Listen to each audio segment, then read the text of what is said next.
오늘 복음 말씀은 우리들에게 주님의 기도를 전해주고 있습니다. 한 가지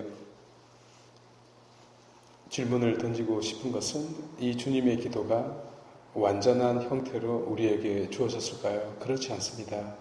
마태복음과 루카복음에 나오는 이 기도가 차이가 나는 이유는 온전한 형태로 주어진 것이 아니기 때문에, 다시 말해서 여러 가지 말씀들이 기도가 합쳐졌기 때문입니다. 그 이유를 잠시 오늘 설명을 좀 드리고 싶습니다. 예수님의 제자들이 기도를 가르쳐 달라고 해서 이 기도를 가르쳐 주었다고 하지만, 이 기도는 예수님의 공생활 전체를 통해서 주어진 그 기도가 합쳐진 것으로 보아야 합니다. 최후 만찬 때 정말 제자들을 끝까지 사랑하는 마음으로, 온 마음으로 사랑의 성사를 제정하셨을 때 드린 기도, 그리고 골고타를 십자가를 짊어지며 올라가실 때, 그리고 거기서 또 잡히기 전에 피땀을 흘리며 기도하실 때 제자들에게 유혹에 빠지지 말라고 기도하라고 가르치지 않습니까? 마치 창세기의 에덴 동산에서 뱀의 유혹에 넘어가 죄를 지은 그 첫 순간이 떠오르지 않습니까? 그리고 일용할 양식을 청하는 장면에서는 광야 40년 동안 만나를 내려주신 하느님의 그 은혜가 생각나지 않나요? 그리고 마지막으로 성체 성사를 제정하신 그분의 마음이 생각나지 않습니까? 그리고 십자가에서 마지막 숨을 거두시기 전 아버지의 뜻대로 하라는 그 기도요.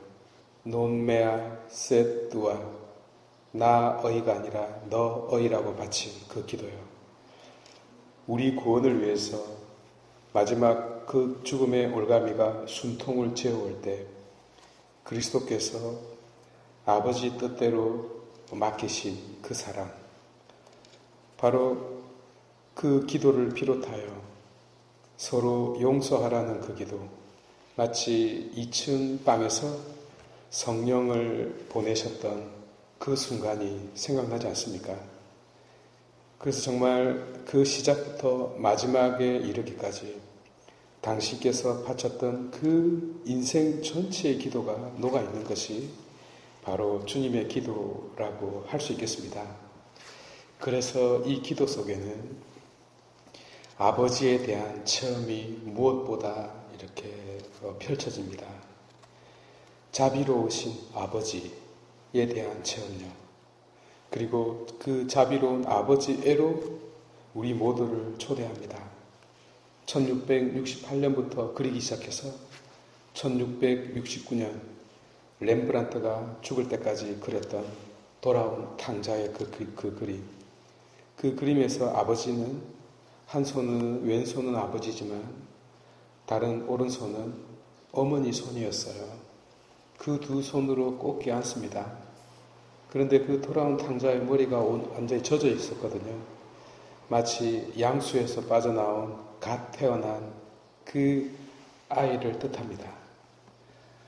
그 무엇도 묻지 않고 자식을 꼭 껴안는 자비로운 아버지. 악한 사람에게나 선한 사람에게나 똑같이 해를 뜨게 하시고 비를 내려주시는 그 아버지에 대한 체험으로 우리 모두를 이끄는 것이 바로 주님의 기도입니다. 그리고 그 줄기는 바로 산상설교가 요약되어 있습니다. 그 산상설교의 핵심은 바로 황금률이지 않습니까? 남이 나에게 해주기를 바라는 그대로 내가 남에게 베푸는 사랑, 또 내가 너를 존중하며 나도 존중받게 된다는 그 가르침, 내가 다른 사람을 용서하며 하느님께서 나의 모든 죄를 용서해 주신다는 그 하느님 자녀됨으로서의 그 어떤 산상설교의 가르침 말입니다. 그래서 온전한 믿음으로 아버지께 가까이 다가가게 가르쳐준 기도가 바로 주님의 기도입니다. 마치 부모는 가장 좋은 것이 생기면 자녀에게 주듯이 그 자비로우신 아버지, 그리고 사랑이 넘치는 그리스도, 그리고 우리 구원을 위해서 온전히 몸부림친 그 삶을 우리들에게 이렇게 요약 정리해준 기도가 바로 이 기도입니다. 물론 우리가 매일 기도를 하는 바람에 별로 감각은 없지만, 그래서 살아가면서 제일 경계해야 할 일이 무감각이 아니겠습니까? 우리가 매일 바치는 기도지만 그래도 오늘은 이 말씀을 드리고 싶습니다. 정말로 한마디 한마디 속에 담겨있는 주님의 그 뜻, 그리고 그 마음, 그 사랑, 그 인생, 그 구원을 위한 그 발버둥이 우리가 조금이라도 좀 헤아린다면 정말 우리도 하느님의 자녀로서 좀 더 가까이 그분께 다가가지 않는가 싶습니다. 그래서 칼 라누는 이런 말을 했습니다. 성사가 없이는 구원받아도 기도하지 않으면 구원받지 못한다고요. 그래서 기도하지 않는 자 기독교인이 아닙니다. 봉헌하도록 하겠습니다.